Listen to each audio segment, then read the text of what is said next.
Hi guys, Genine here at Ecomindz Clinical Hypnotherapy in Sydney. So today I want to talk to you about anxiety. And at the minute, from the pandemic and things that's been going on in the world, and now, Russia and the Ukraine and all of that, a lot of people are facing tremendous symptoms of anxiety. In the last couple of weeks, I've actually seen about four, in the last 2 weeks, I've seen four clients that's not related to each other that has come in specifically for driving anxiety. And it's become so bad that they avoiding going to see family and friends. They're doing online shopping so that they don't have to go to the shops in their car. And the thing with it as well is that it might just have started with something else, something smaller, and it's move on to driving anxiety. But then it also turns into more of a social anxiety where they actually don't want to go in anywhere, whether it's on foot or driving with someone else. And what that means is they stay at home and lock themselves in home. And the lockdowns through the pandemic and things like that obviously didn't play a great role in that either. And it's really debilitating because those people are losing their relationships with their family members. They are really closing themselves in. So it's a very important thing to talk about, and people don't necessarily talk about that out in the open. And I'm really grateful that I was able to assist four clients over the last couple of weeks with that and to help them overcome and combat that. Now, there's a couple of things with anxiety. Now, one of them is that our thoughts, or the worried thought that comes into your mind. And what tends to happen is that the person thinks about something that might go wrong in the future. But in that moment, they negate all other outcomes. They only think of the worst possible outcome. So they catastrophize into the future and don't even think of what else could actually be the outcome. So it's very important to when you get a worried thought, to actually question that thought and go, what is the likelihood of this happening? What is my evidence for this? Is this a high probability, or is this merely a possibility? Because there's massive difference, yes, it's possible that I could, get bitten by a shark when I go into the sea, but the probability is very low.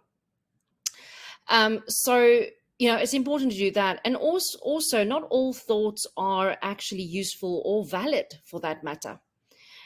So it's important to question them and go, what is my evidence for this thought? Have I considered all the different outcomes, or am I only now looking at the worst possible outcome? And if this is actually really probable that it might happen, what can I do about it? Because just worrying about it is not going to keep you safe. You need to do something, move into action, and put a plan together. How can I mitigate that risk? So that's very important. And then also, what's just as important is also to make sure that you are breathing correctly, because when we tend to get anxious, your breathing pattern changes, and it's usually a bit faster than what it should be. So to really breathe, and I know this sounds really simple, and I keep saying to my clients as well, I know it sounds simple, but it actually works, and there's science to prove this, because it activates the parasympathetic nervous system. So it's to take a nice deep breath in, but to do it actually like in 2 breaths. So you go, because that expands your lungs even more, even further. And then your exhale needs to be longer and emphasized. Okay, so you emphasize and a long exhale. Now you do that a couple of times, and that automatically activates your parasympathetic nervous system. So that's something you can do right in the moment when you're feeling anxious. And then also something that might also sound really simple, however, there is science behind this, is that if you're feeling anxious in your chest area or your stomach area or so, to imagine, this is now your subconscious language, your subconscious mind's language. Imagine that that has a color and a shape. Now, whether that's, let's say it's black, now you can imagine that I'm feeling it in my chest area and it's black, and I can imagine that it looks like it's round. Then is it moving? Yes, for me, it's moving to the one side. Now, what you do is imagine that you're changing that color to a calming color, or a color, your favorite color, let's say to blue, and then change this shape to a different shape and let it move the other way, and then make it bigger and actually fill your entire body with that. So it might sound like, what are we doing? Is this a cartoon character? Are we talking to kids here or whatever? But you know what? Your subconscious mind speaks differently. It thinks differently. It thinks in symbols and in metaphors and stories and in colors, and uses the imagination. So that's why we do that. And then also another little tip is to,